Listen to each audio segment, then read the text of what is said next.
All right, I'm back. And I've got good news and I've got good news. The good news is that I did not lose any of my progress when I got disconnected. And the good news is I figured out how to set a waypoint on with my GPS and a route. So turns out I'm not so bad at games after all. So when you put the point down, you have to make an additional selection of whether to teleport to that point or to route it, which I didn't notice the first time. I just put the point down and backed out, and that was that. So what I'm going to try now, instead of wandering around aimlessly, is I'm going to try a race and see what happens. Now I have done exactly 0 performance upgrades to this car, so I don't know if this is going to be one of those things I can win or not. And all right, race to the finish line to point to point, blah blah blah. Yeah, I get it. I'm not inviting all. I'm just starting. In the driver's seat, run the sprint race with Amy, which I assuming is the girl with the bump in the front of her hair because it said build. So I'm assuming that's her. And I'm pretty sure he just called the other girl something else. I don't remember. So do you really need to pop that up in the middle of the race? And I'm already out. Awesome. So I'm doing well. I'm usually not this bad at these types of games, but yeah. I'm wondering if I should turn the volume down a bit. I didn't really adjust it since I have an open mic now, as opposed to the headset. It probably wouldn't be a bad idea to put it down a bit. You know, I've got a recording, obviously, in this game volume on the recording, but when I was using the headset, I didn't have to worry so much about the actual game volume. And why am I getting chased? Great. So yeah, I didn't really have to worry so much with the game volume. Now that I have a mic that's just sitting on my the arm of my couch, I do have to worry about it. So one of those things I'll have to tweak and mess with. And why am I going into the wall? Stupid. Well, it is a Need for Speed game. I've been playing Grand Theft Auto 3, and one of the things that I don't know if I just forgotten about or never really noticed is all the funny shit that got the cops in the helicopter say. When you get the helicopters after you, they are hysterical. The shit they say is some of the funniest stuff in the game. They're just like, time to die, and the other cop's like, you can't say that, it's not in the manual. It's dumb shit like that. It's funny. You know, stuff that I didn't really notice before. There's a lot of great things in those games. Right, so anyway, going back to my conversation about Audible, I found that it's great because I don't have a heck of a lot of time to sit down and put in a book and read, especially if I'm, you know, spending time playing games. I don't really watch TV either, but I have about a 45-minute plus commute home from work. It can be anywhere from 45 minutes to an hour and a half, depending on the traffic. So I started using Audible, and it's awesome because I'm trying to read this when I'm in the middle of a race. Why don't you pause the race when you give this message? Odd game design decisions. Yo, it's Manny. It's Spike getting on your nerves. I know a killer spot we can trade. Not far. Just head up when you find your thing. Great. I'll see you there. Alright, thanks, dude. Kinda in the middle of something right there. Yeah, this game just has no respect for when you're trying to do shit. It's really weird. So yeah, I started listening. Of course, me being a big gamer and being really into the industry, you know, I read a lot of news, I listen to podcasts, and do all this stuff. I'm just really interested in the industry as a whole, and not even so much what I play. But I started doing Audible books on the way home. It's just something I never really thought of before, and it's fantastic. It's such a great way to read. Success. Alright, now what do I do?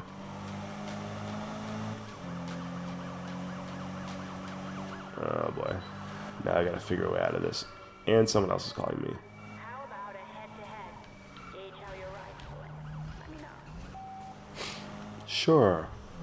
Seriously, this is like the number of calls and messages you get. It's way more than any Grand Theft Auto game I've ever played. It's crazy. Man, I cannot find that handbrake for the life of me. Um, yeah. So once again,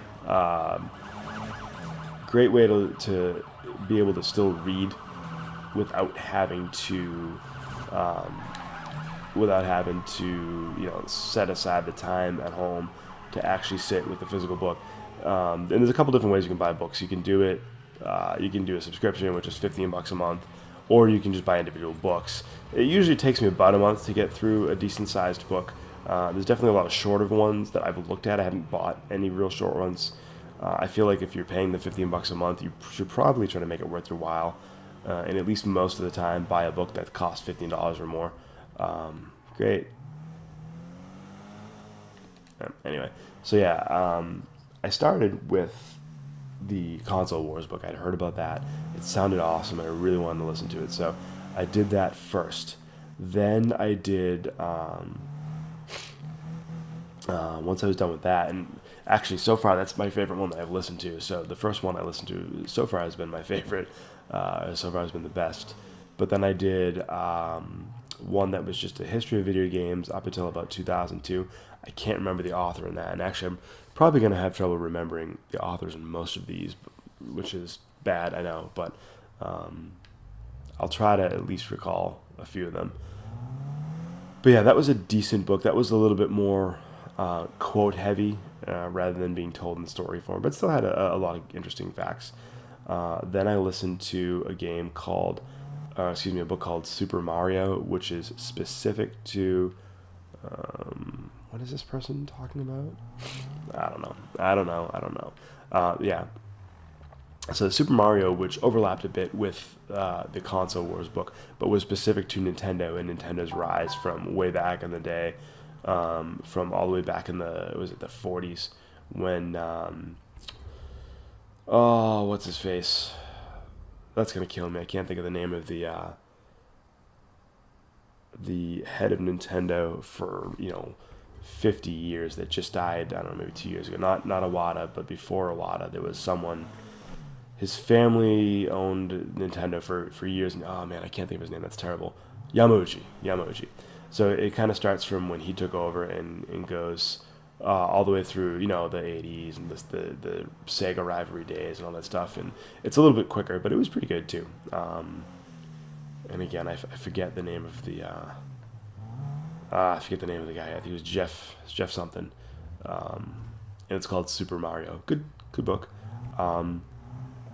Then I listened to, I'm trying to think of what I listened to in my second go around. So I had basically two go arounds with a free subscription. I did. I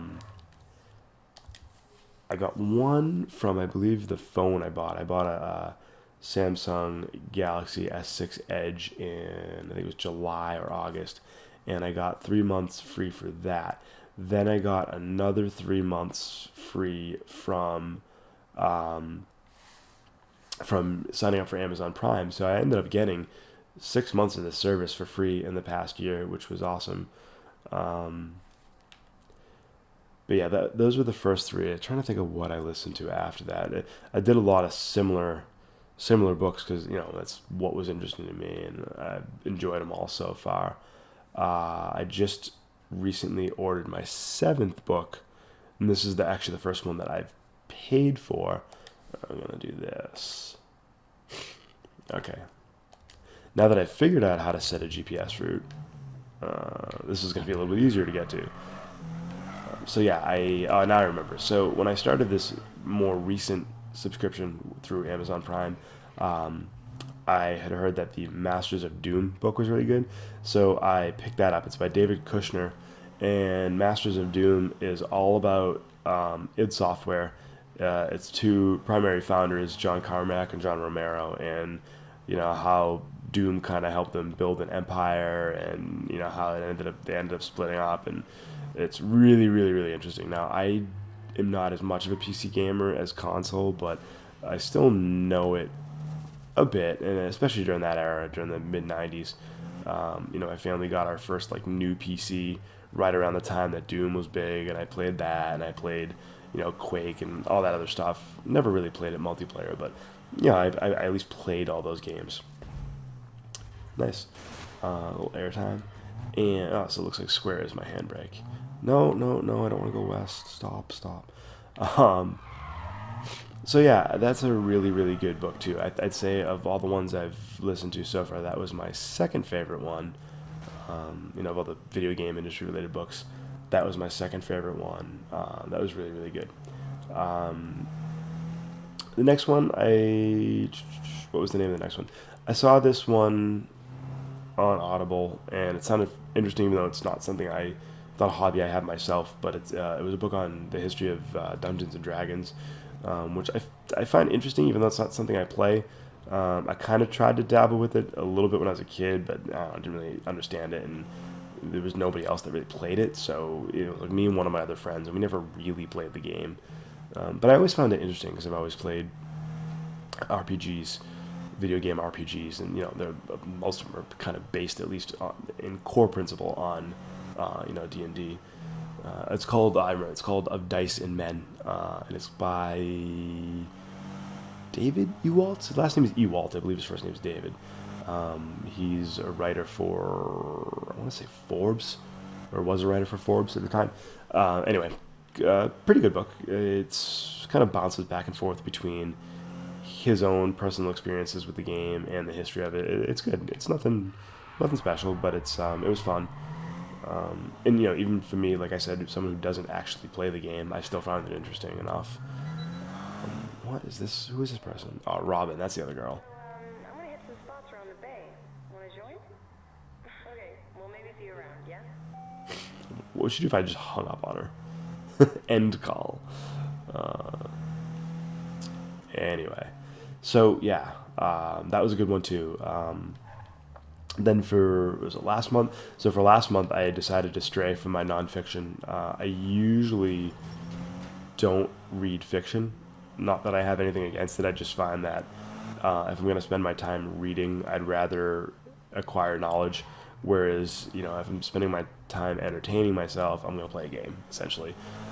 So I rarely ever read fiction. Actually, before this last book, the last piece of fiction I had read was book 7 of Harry Potter. It's been a while. And I read that within 2 days of when it was published. But I bought I kind of caught a little bit of Star Wars fever after seeing Force Awakens, and I decided to buy that book Aftermath by Chuck Wendig, which is the first officially Disney new canon sanctioned book in this new expanded universe. So it takes place right after Return of the Jedi, literally months after Return of the Jedi. And it starts to bridge the gap between Jedi and Force Awakens. And obviously, we're talking 30 years here, so it literally only starts to bridge the gap. It's nowhere near bringing the two things together. But so yeah, anyway, that was the first piece of fiction that I've read or listened to in years, and it was okay. I had some issues with it. I think my biggest problem with it is I found the main character to be. I mean, there were a few main characters, but I think the central figure, rebel called Nora Wexley, I just found her to be kind of boring, not the most likable hero. I don't know. Something about her just doesn't strike me. It didn't grab me. And all the other characters I actually really liked. There were some great characters in there. There's a bounty hunter named Jazz, who's awesome. There's a former Imperial named Sinjir, who's really cool. And I really liked the female Imperial Admiral that they introduced. That's one of the antagonists. Her name is Rey Sloane. Why they decided to name her Rey when the main female character of the movie is Rey is beyond me. But I don't make these decisions. So, but yeah, there's some other great side characters, but the fact that the main character is just not, I don't know, she's just kind of whiny and makes some strange decisions I didn't care for. That detracted from it a little bit. I also think that the author leans on the crutch of having everyone get captured to create tension. It leans on it a little too much. It seems like it's constantly happening. Like, oh, these people are captured now. Now these people are captured. Oh, now all the heroes are captured. Now they got away. Now they're captured again. It's like, come on, man. It's the only thing you can do. So that's kind of annoying. It was okay though. I mean, the overall story was fine. The new location that they introduced at the, at least I think it's new. I could be wrong actually. It's a planet in the Outer Rim called Akiva, and I don't know. Maybe it's something that existed in the fiction before. I'd never heard of it, but or maybe it's one of those things that's been mentioned in the movies once or twice. But it was a good setting though. Everything else was pretty good. It also has this battle droid, this fantastic battle droid that the main character's son has built, and his name is Mr. Bones, and he is hysterical. He is easily my favorite character in the whole book. And part of it is the way that the guy narrating the audiobook reads him. He really goes over the top reading this guy's lines, and it's awesome. It's really well done. And sadly I cannot remember the name of the narrator. Yeah, the narrator can make a big difference too. I forget who narrated Console Wars, but he did a very good job. And then Masters of Doom by David Kushner was narrated by Will Wheaton, who also did a very good job. So it makes a difference when you've got a good narrator. But yeah, so Star Wars Aftermath was okay. It's actually the first expanded Star Wars novel I've ever read. I had started reading Heir to the Empire way back when and never finished it. And so I don't know, it was okay. I wouldn't say I really liked it. I'd say I liked it. Did I like it enough to listen to the second one whenever it comes out? Yeah, probably. I'm vested enough in the story where I want to see the rest of it. So whenever he puts out, I believe Wendig is doing all three, a trilogy. So whenever he puts out the next one, I'm sure I'll check it out. Especially if I'm still doing Audible, there's no reason not to. It's so easy. So, oh god. Yo, I guess you got something after all, huh? Yo, head over to the Longhorn. I'm placed in Paris. We're chilling there, man. Sure. You're chilling there, eh? Oh god. Okay. Well, before I figure out what I'm gonna do next, I am going to kick it to the next install.